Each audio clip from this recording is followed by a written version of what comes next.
YouTube, hello, Retro Reclaimer here. We are back so soon with another video, which is quite unusual for me. Usually it's 6 months or so.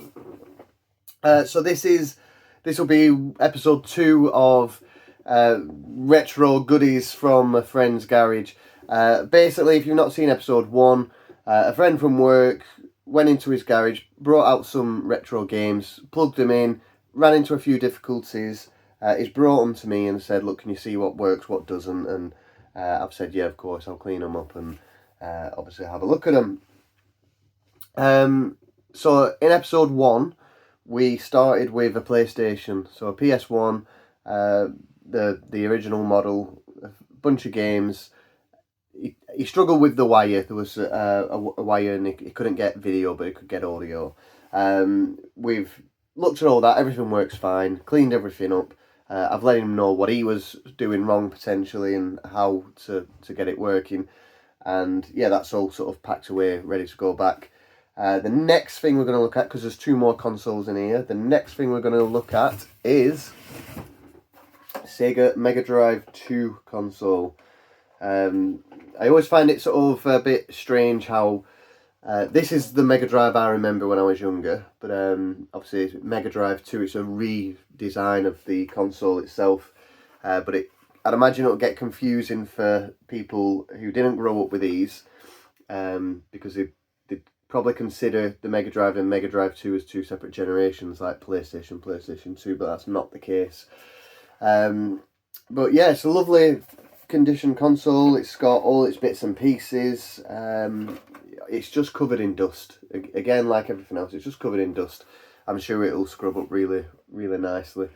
So there's a game as well which was sort of on top, Sonic 2, which is probably one of the most common games on the system. I think anyone with a Mega Drive collection probably has this game. Again, just a bit dusty. I thought it was mould at first. You won't be able to see because I don't have the right lights. But yeah, I thought it was mould at first, but it's just covered in dust, so it just needs a wipe. AC adapter, nothing wrong with that. Looks perfectly fine. And then it looks to be sort of a third party. I always recognise if it's not official or original. Some sort of third party RFU adapter. Cool little logo of some sort of wolf there. Again, no issues. Obviously, it's not the best way to play any sort of game through an aerial, but that's the way most people did it back in the day. You can, because I've had a quick look through this booklet. So again, there's no box. This is a box it came in, so unless that's a Sega Mega Drive 2 box, it comes with this booklet.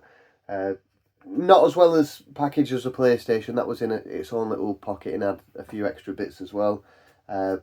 But this is a booklet on how to set it up, and in here it will show different. So, what language are we in? We're in French, aren't we?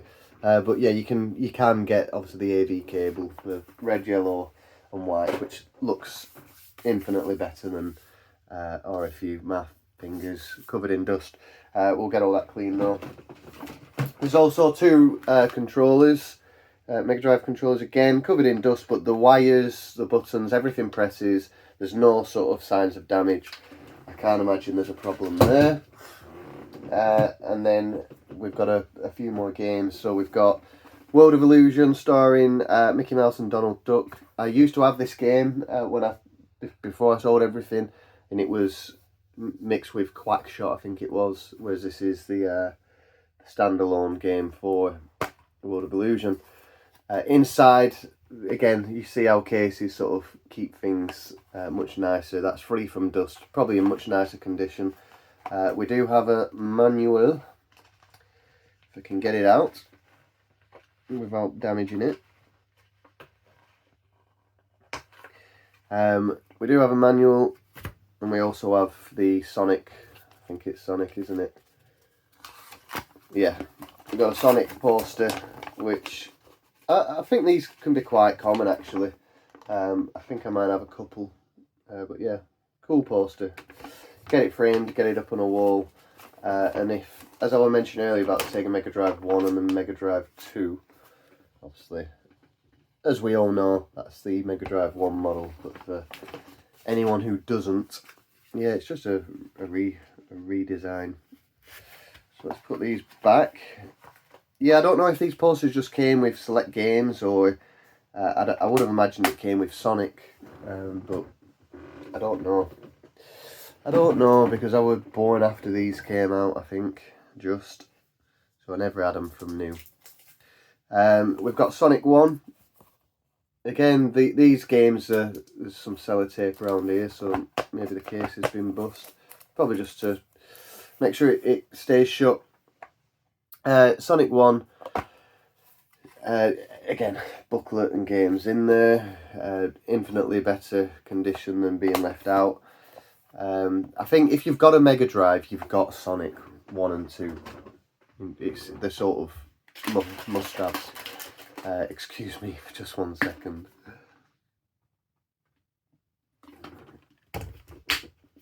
Protein shake today, no brew today.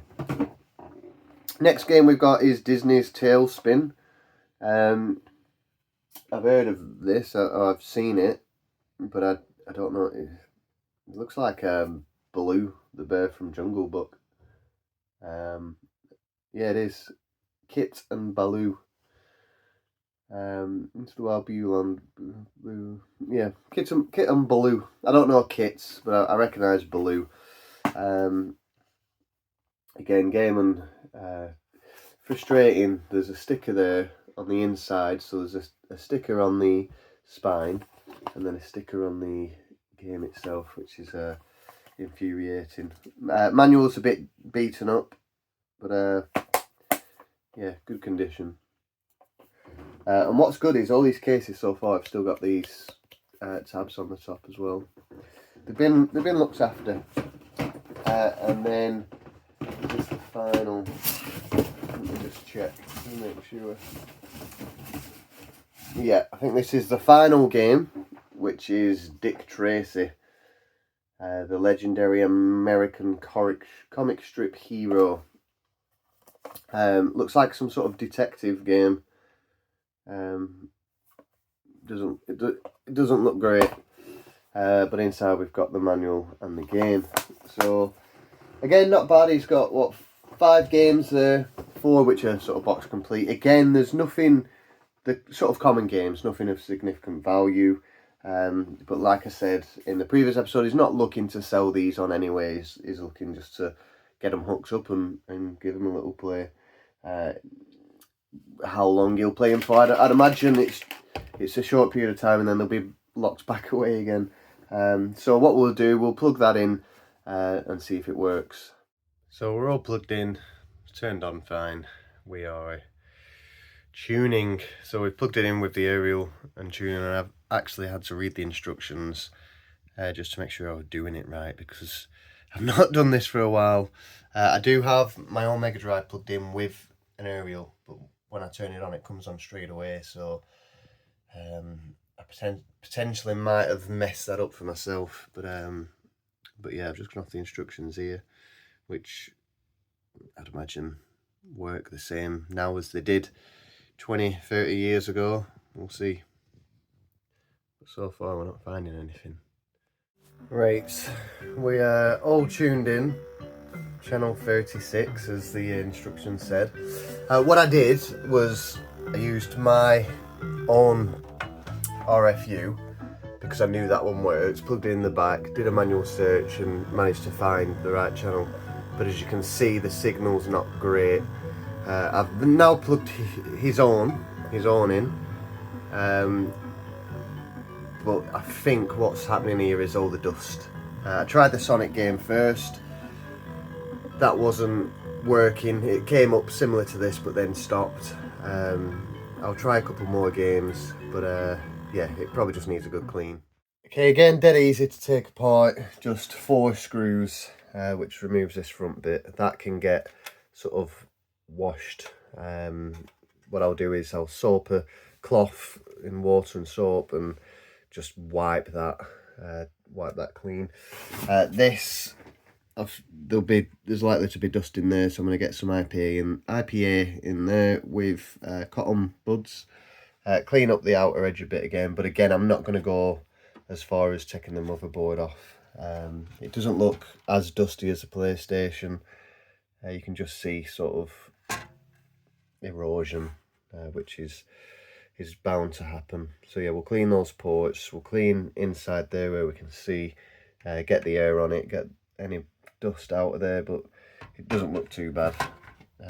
Ports on the back, we'll just clean all those, clean the top, put it back together and see if we're working a bit better.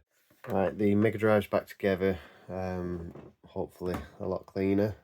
Again, I'd go into more detail cleaning if it was my own, but again, there's always that risk of damaging or breaking something. But it's a lot cleaner. I've cleaned the inside of there with IPA, so that should be a lot cleaner. Those contacts should work a lot better. And then, so the Sonic game, so you can see, if I can get the light on it right, it's probably too bright. You can see all the dust that gets caught in there. You do need sort of a special screwdriver to get those off. But the board, it's there we go. Can we see better there? It's not terrible, but you'll see how much shinier that gets. Those contacts, obviously it just oxidizes, but you can see how much shinier it gets if there's no really great way of doing this. I've got a torch on my head, which is great for me to see, but it doesn't work so well for the camera. But yeah, if you can sort of see what that looks like now, watch the difference. So this bit now, dead easy, bit of Brasso, we rub these contacts back and forward, and then use the other side to take it off, and then do the same on the other side. Obviously we'll flip the board, and then another one with IPA just to get any sort of residue off. I can't film this and do it. You can see there's a lot of crap that comes off. I mean, it's black, so that's the side that I put the Brasso on, and this side I pick it up, all that black, and then I used IPA, and this obviously it just gets the rest of whatever's left on there. But you should be able to see a considerable difference now with how shiny this is compared to the other side, which I've not done yet, which is all dull. So it just means that you don't have to blow into it, and it just gets a better connection every time. So it's really worth doing. We'll do the other side, and then we'll clean the case, and then we'll plug it back in and see if it works. Okay, so I've plugged my aerial in from my own Mega Drive, and yeah, I think that's sort of fixed it. I've never played this game before. I'm in quicksand. I'm dying. Yeah, I think there might be an issue with the aerial. Let's put Sonic. I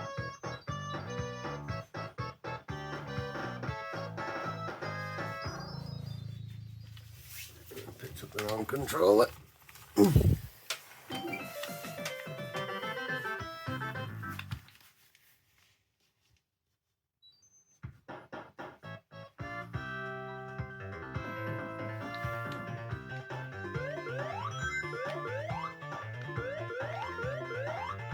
Yeah, so it's working fine. It's just the aerial,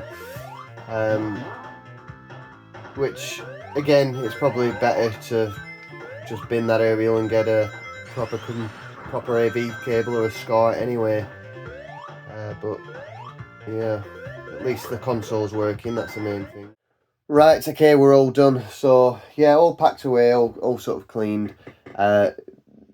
Success, I'm not 100% sure. Yeah, it is. It works. The console works. I didn't get any footage of the Sonic game because it weren't doing it. I weren't 100% sure until I put another game in. But it weren't getting anything from the Sonic. It was just blank. It'd come up with the writing Sega, and then it'd just be black. So obviously that's the one that's been kept out of the case, hence why it got a bit of a sort of a treatment, hence all this dirt.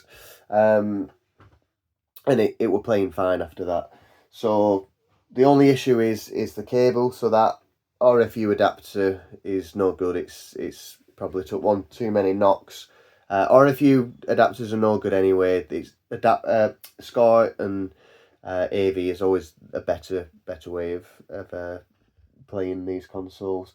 Luckily, I had my own system, my own Mega Drive set up there with an RFU. I mean, the reason I've got an RFU is because I've got 6 consoles down there plus DVD player, and they're all connected through the TV, through the DVD player, and there's just about enough ports to have all that way. If I was to swap that for a SCART, I'd have to get a box, what do you call them, a switch. So yeah, I just use it that way. I don't really play the Mega Drive at all, really. So yeah, all it needs really is a new an AV cable, and that'll be working fine. Which I'm sure are on eBay for mega cheap, obviously aftermarket ones. So that's the end of episode 2. Episode 3 is a different console, and one I'm a bit more excited about than these two. So we'll get on with that shortly, and that will be your next video, or my next video that I put on this channel. Thank you very much for watching, and yeah, we'll see you on the next one.